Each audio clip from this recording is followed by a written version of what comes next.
Dear student, let us learn some details regarding Arduino board. Myself Parshuram, I will be discussing the details regarding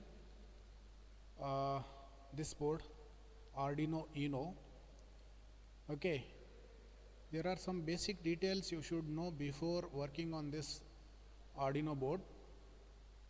Whatever you see this is known as USB socket. It has two main functions to perform. One is it is used to download the program from the system to the board or to the microcontroller. Second one, it provides power supply needed to this board. So it has two functions to perform. One is to download the program to the board or this microcontroller.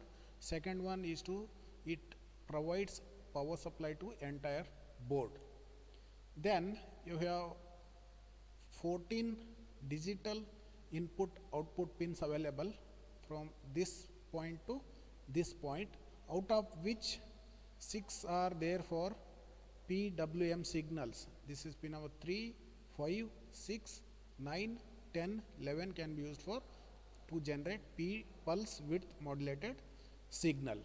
As you know, Arduino does not provide any kind of analog output signals, but these pins can be used to simulate analog output signals.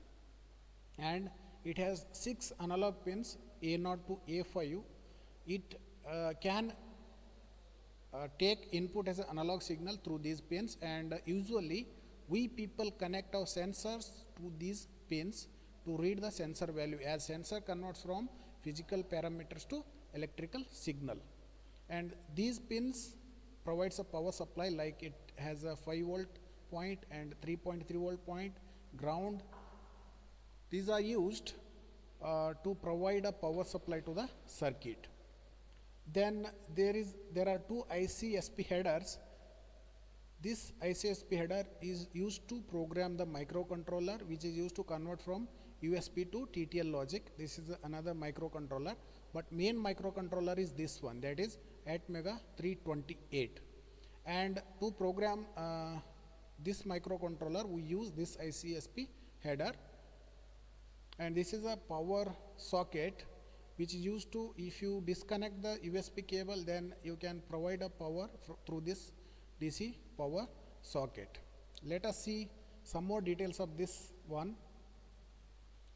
Like I have said, this is used to program this microcontroller, which is used to convert USB logic to TTL logics. Then it has a reset button. By pressing this push button, you can reset the microcontroller. Then we have 5 volt regulated power supply arrangement for that. This is a power socket, DC power socket. Then 3.3 voltage regulator is also present. So we have analog inputs, as I have said, A0 to A5, 6 analog inputs are present. Then we have built-in LED, which can be used to test whether the board is working or no. Then to provide a clock to this microcontroller, there is a resonator which provides 16 megahertz clock to this microcontroller, which is main microcontroller. You can easily remove this. If it is not working, then you can insert another ATmega microcontroller. There are 2 more LEDs here, TX and RX. If you are using serial communication, then these LEDs will blink. I think there is one more LED, power on LED. It should glow as soon as you connect the Arduino board to the power supply or you connect it to the system. Then you can say that the board is fine. These are the details you should know before programming the Arduino board, and it is very simple.